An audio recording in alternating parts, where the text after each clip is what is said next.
இதோ உங்களை தேடி முதன்முறையாக வசீகரமான தொழில்நுட்பம் மற்றும் அதிவேகமான செயல்திறனுடன் UFX மொபைல். மெல்லிய தோற்றத்துடன் முற்றிலும் சிறப்பாக எல்லோருக்கும் எளிதாக UFX மொபைல். உங்கள் நவீன தலைமுறைக்கான mobile. UFX Mobiles. Make your move. For the very first time coming your way is an irresistible combination of speed, style and technology.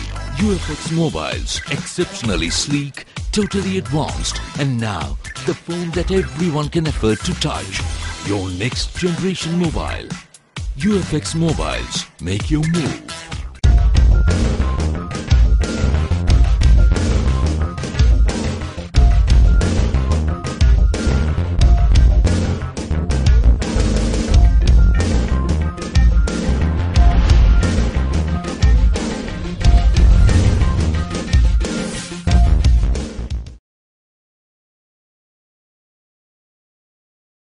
வணக்கம்.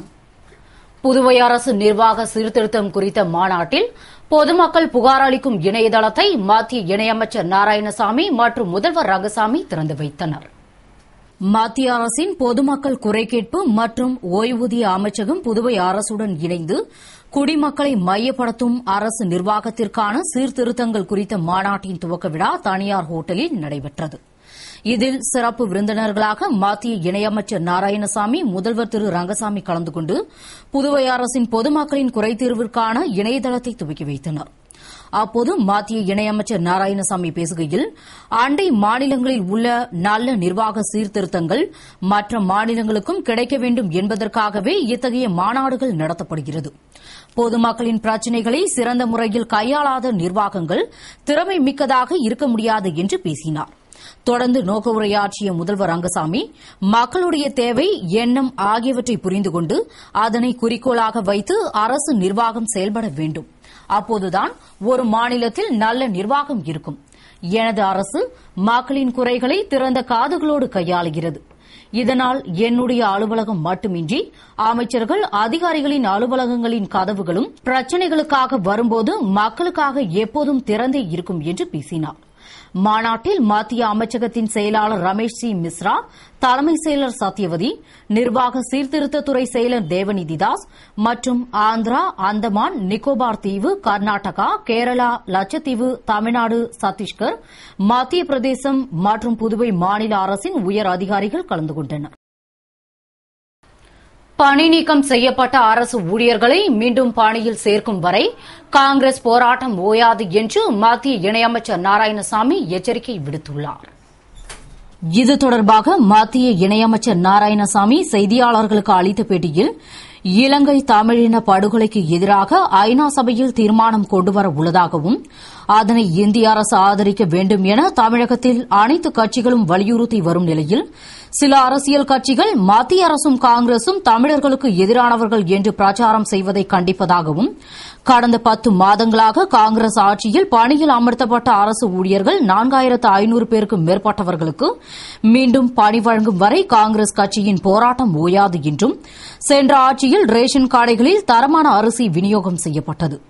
ஆனால் ஆலை அதிபர்களை பழிவாங்கும் நோக்கில் கடந்த ஆட்சியில் கொடுத்த விலையை கொடுக்காமல் அரிசி மூட்டைகளை பறிமுதல் செய்து வரும் அரசு அதன் மிரட்டல் போக்கை கைவிட்டு பறிமுதல் செய்த அரிசி மூட்டைகளை ஆலை அதிபர்களிடம் திருப்பிக் கொடுக்க வேண்டும் என்றும், அதே நேரத்தில் தரமான நல்ல அரிசியை பொதுமக்களுக்கு விநியோகம் செய்ய வேண்டும் என்ற அவர், மேலும் கூடங்குளம் தொடர்பாக தமிழக முதல்வர் ஜெயலலிதா அமைச்சரவை கூட்டியுள்ளார். விரைவில் தமிழக அரசின் உதவியுடன் கூடங்குளம் அணுமின் நிலையம் திறக்கப்படும் என்று கூறினார். புதுவையை கலக்கிய இருசக்கர வாகன திருடர்களிடமிருந்து 20 வாகனங்களை பறிமுதல் செய்ததாக SSP ஸ்ரீகாந்த் தெரிவித்துள்ளார். இது தொடர்பாக SSP ஸ்ரீகாந்த் கூறுகையில், புதுவையில் பல்வேறு இடங்களில் இருசக்கர வாகனங்கள் திருடு போயுள்ளதாக அந்தந்த காவல் நிலையத்தில் வந்த புகாரின் அடிப்படையில் போலீசார் தீவிர ரோந்து பணி மேற்கொண்டு கடந்த மாதம் ஜெகன், தயாளன் ஆகியோரை கைது செய்து அவர்களிடமிருந்த 6 வாகனங்களை பறிமுதல் செய்தனர். மேலும் முக்கிய இடங்களை குறிவைத்து 5க்கும் மேற்பட்ட கும்பல் வாகனங்கள் திருடியதை போலீசார் கண்டுபிடித்து திருடும் கும்பலை பிடிக்க தீவிர முயற்சி மேற்கொண்டு தமிழகத்தின் பல்வேறு பகுதிகளில் முகாமிட்டு தேடினர். இந்நிலையில் ரெட்டனையில் ஐயனார், அவரது தம்பி ராஜ்குமார், சுந்தர் ஆகியோரை மடக்கி பிடித்து விசாரணை செய்ததில் அவர்கள் திருடிய வாகனங்களை கள்ளச்சாராயம் கடத்தும் கும்பலிடம் விற்பனை செய்தது உறுதியானது. மற்றும் திருட்டு வண்டிகளை கூட்டேரிப்பட்டு இருசக்கர வாகன பாதுகாப்பு மையத்தில் பதுக்கி வைத்ததும் தெரியவந்தது. இதனையடுத்து அவர்களிடமிருந்த 20க்கும் மேற்பட்ட வாகனங்களை பறிமுதல் செய்ததாக கூறிய அவர், இவ்வழக்கில் சிறப்பாக செயல்பட்டு வாகனம் திருடும் கும்பலை கூண்டோடு பிடித்த போலீசாரை பாராட்டியதாக கூறினார். எவ்வித பணி பாதுகாப்பும் இன்றி இருக்கும் 108 ஆம்புலன்ஸ் ஓட்டுநர்கள் தங்களை பணி நிரந்தரம் செய்ய வேண்டும் என்று வேண்டுகோள் விடுத்துள்ளனர். புதுவை 108 ஆம்புலன்ஸில் ஓட்டுநர்களாக பணிபுரிபவர்கள் தங்களை NRHMல் ஓட்டுநர்களாக பணியில் எடுத்து தற்பொழுது IRCS என்ற ஒரு துறைக்கு விண்ணப்பிக்காமலேயே பணிபுரிந்து வருவதாகவும், NRHM ஓட்டுநர்களுக்கு 8 மணி நேரம் வேலை என்று உள்ள நிலையில் தங்களுக்கு மட்டும் 12 மணி நேர வேலை என்பது எவ்விதத்திலும் நியாயமில்லை என்றும், குடும்பத்தில் நல்லது கெட்டது நிகழ்ச்சிகளில் கலந்து கொள்ள முடியாமல் 24 மணி நேரமும் விடுப்பு இல்லாமல் பணிபுரிந்து வருவதாகவும், அரசாங்கத்தால் ஓட்டுநர்கள் என்ற பதவியை தராமல் டிரான்ஸ்போர்ட் வாலண்டியர்ஸ் 108 ஆம்புலன்ஸ் ஓட்டுநர்கள் என்ற பதவியை தான் கொடுத்துள்ளதாகவும், 4 ஆண்டுகளுக்கு முன்பு பணியில் சேரும்போது வெறும் ஊக்கத்தொகையாக 3000 ரூபாய் மட்டுமே பெற்றதாகவும், தற்போது பணியில் சேர்பவர்கள் ஆரம்பத்திலேயே 8000 ரூபாய் பெறுவதாகவும், 108 ஆம்புலன்ஸுக்கு தேவையான ஆட்கள் இல்லாமலேயே இதனை ஆரம்பித்து தற்போது உடல்நிலை சரியில்லாவிட்டாலும் வீட்டில் நல்லது கெட்டது என்றாலும் விடுப்பெடுக்க முடியாமல் அவதிப்படும் தங்களை, எவ்வித பணி பாதுகாப்பும் இன்றி இருக்கும் தங்களை பணி நிரந்தரம் செய்ய வேண்டும் என்று ஓட்டுநர்கள் வேண்டுகோள் விடுத்துள்ளனர். புதுவை கருவடிக்குப்பம் ராஜீவ்காந்தி நகரில் உள்ள குடியிருப்புகள் கோவிலுக்கு சொந்தமானது என்று அறங்காவல் குழுவினர் இடித்ததால் பொதுமக்கள் காவல் நிலையத்தை முற்றுகையிட்டு போராட்டம் செய்தனர். புதுவை கருவடிக்குப்பத்தை அடுத்த ராஜீவ்காந்தி நகரில் உள்ள 70க்கும் மேற்பட்ட குடியிருப்புகள் மற்றும் காலிமணி சுற்றுச்சுவருடன் உள்ளது. அந்த இடம் கருவடிக்குப்பம் கருமுத்து தேவஸ்தானத்திற்கு சொந்தமானது என கூறி கோவில் அறங்காவல் குழுவினர் 50க்கும் மேற்பட்டோர் காலிமணி சுற்றுச்சுவரினை இடித்து தள்ளினர். இதனால் ஆத்திரமடைந்த 200க்கும் மேற்பட்ட பொதுமக்கள் காவல் நிலையத்தை முற்றுகையிட்டு போராட்டம் செய்தனர் மற்றும் அறங்காவல் குழுவினர் மீது புகார் அளித்தனர். இது தொடர்பாக போலீசார் வழக்கு பதிவு செய்து விசாரணை நடத்தி வருகின்றனர்.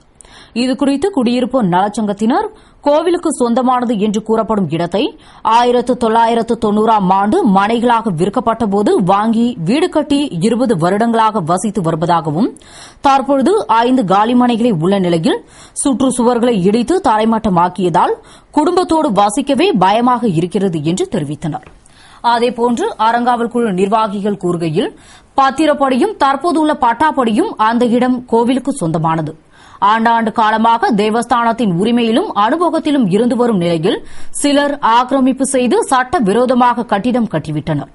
மேலும் அந்த இடத்தில் புதிய வீடு அல்லது மதில் சுவர் எழுப்பக்கூடாது என்றும், பதிவு செய்யக்கூடாது என்றும் நடைமுறையில் சட்டம் இருந்தும் மீண்டும் ஆக்கிரமிப்பு செய்துள்ளதால் அதனை தடுத்து நிறுத்தியதாகவும், அத்துமீறி ஆக்கிரமிப்பு செய்தவர்கள் தண்டிக்கப்படுவர் என்றும் தெரிவித்தனர்.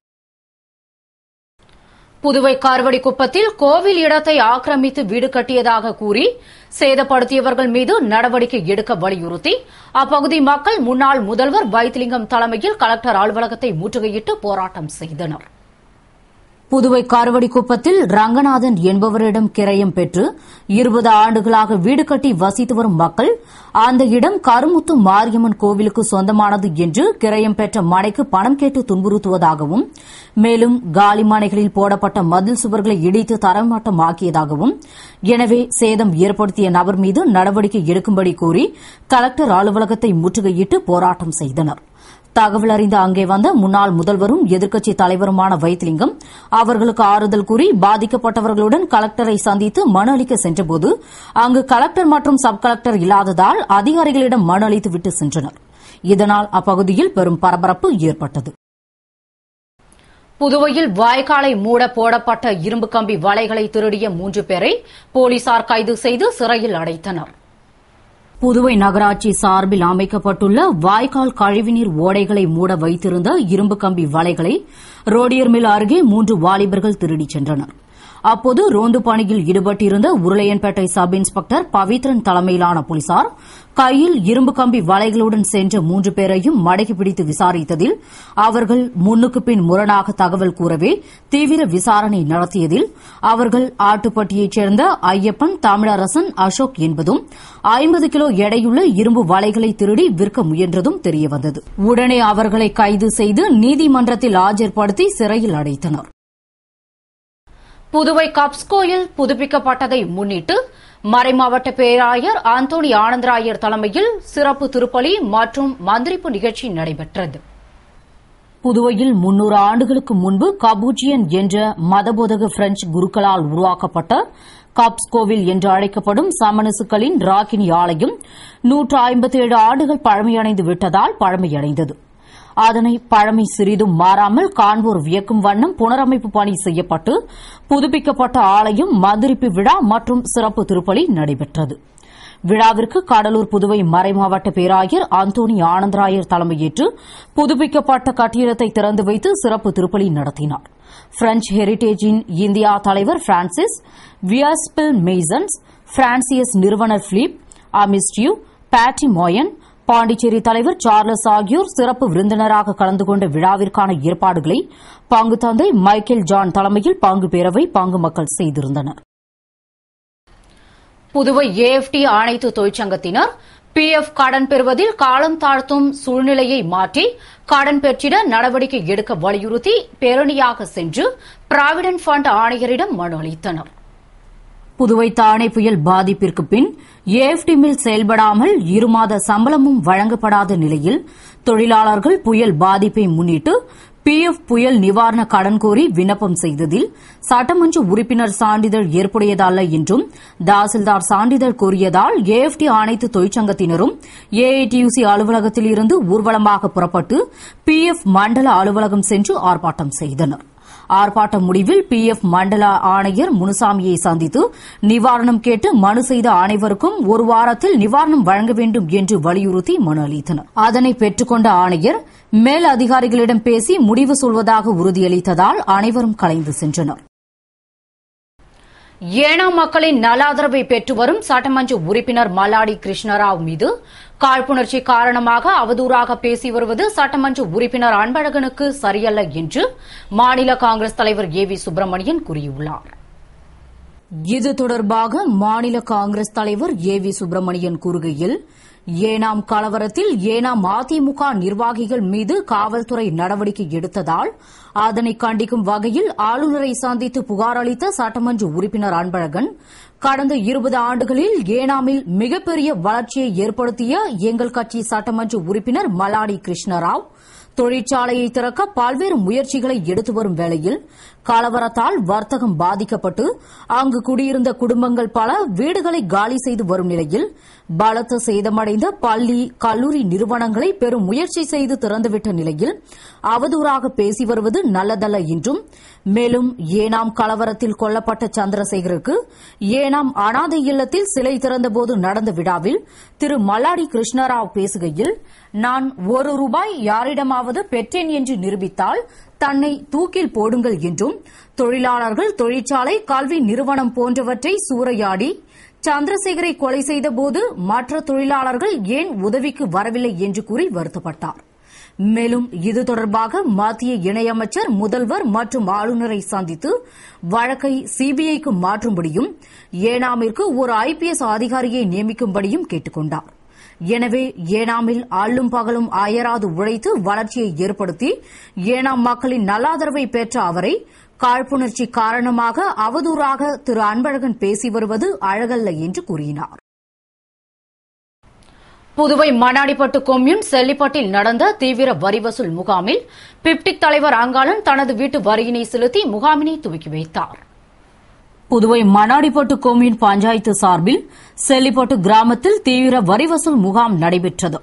முகாமில் சிறப்பு அழைப்பாளராக பிப்டிக் தலைவர் அங்காளன் கலந்து கொண்டு பஞ்சாயத்து ஆணையர் சுந்தர்ராசு முன்னிலையில் தமது வீட்டு வரியை செலுத்தி முகாமினை துவக்கி வைத்தார். நிகழ்ச்சியில் வருவாய் ஆய்வாளர் இரிசன் மற்றும் அதிகாரிகளும் ஊர் முக்கிய பிரமுகர்களும் கலந்து கொண்டனர் மற்றும் ஊர் பொதுமக்கள் பங்கேற்று ஆர்வமுடன் வரியினை செலுத்தி சென்றனர். முகாமிற்கான ஏற்பாட்டினை வருவாய்த்துறையினர் மிக சிறப்பாக செய்திருந்தனர். டேங்கர் லாரிகள் வேலைநிறுத்தம் தொடர்ந்து நீடிப்பதால் வில்லியனூர் ஒதியம்பட்டு இண்டேன் கேஸ் நிறுவனத்தில் பணிகள் பாதிக்கப்பட்டு லாரிகள் நிறுத்தி வைக்கப்பட்டுள்ளன. தமிழகம் மற்றும் புதுவையில் கோரிக்கைகளை வலியுறுத்தி டேங்கர் லாரி உரிமையாளர்கள் கடந்த 5 தினங்களாக வேலைநிறுத்த போராட்டத்தில் ஈடுபட்டனர். இதனிடையே போராட்டத்தை முடிவுக்கு கொண்டுவர அரசுடன் நடத்திய பேச்சுவார்த்தையும் தோல்வியடைந்ததால் போராட்டம் தொடர்ந்து நீடித்து வருகிறது. இதனால் டேங்கர் லாரிகள் ஓடாமல் ஆங்காங்கே நிறுத்தி வைக்கப்பட்டுள்ளது. அதன்படி புதுவை வில்லியனூரை அடுத்த ஒதியம்பட்டு இண்டேன் கேஸ் நிறுவனத்தில் கேஸ் நிரப்பி சிலிண்டரை அனுப்பும் பணி தடைபட்டு வரிசையாக டேங்கர் லாரிகள் நிறுத்தி வைக்கப்பட்டுள்ளது. இதனால் புதுவையிலும் மற்றும் தமிழகத்திலும் சமையல் கேஸ் சிலிண்டருக்கு தட்டுப்பாடு ஏற்படும் அபாய நிலை உருவாகியுள்ளது மற்றும் எண்ணெய் நிறுவனங்களுக்கு நாள்தோறும் பெருத்த நஷ்டம் ஏற்படுகிறது. வில்லியனூர் அரசு ஆரம்ப சுகாதார நிலையத்தில் நாளுக்கு நாள் நோயாளிகளின் எண்ணிக்கை அதிகரித்து வருவதால் தரம் உயர்த்த வேண்டும் என்று பொதுமக்கள் கோரிக்கை விடுத்துள்ளனர். புதுவை வில்லியனூரில் உள்ள அரசு சுகாதாரத்துறையின் கீழ் இயங்கும் ஆரம்ப சுகாதார நிலையம் 1952ஆம் ஆண்டு செயல்பட துவங்கி கடந்த 1999ஆம் ஆண்டு முதல் 24 மணி நேரமும் செயல்படும் சுகாதார நிலையமாக மாற்றப்பட்டு செயல்பட்டு வருகிறது. அங்கு நாளுக்கு நாள் நோயாளிகளின் எண்ணிக்கை அதிகரித்துக் கொண்டே வருகிறது. இதனால் இடப்பற்றாக்குறை ஏற்பட்டுள்ளது. மேலும் 100க்கும் மேற்பட்ட கிராமங்களைச் சேர்ந்த மக்கள் வந்து சிகிச்சை பெறும் சுகாதார நிலையத்தில் அதற்கேற்ப வசதிகள் இல்லாததால் இதனை பொது மருத்துவமனையாக மாற்றினால் இன்னும் சிறப்பாக சிகிச்சை அளிக்க முடியும்.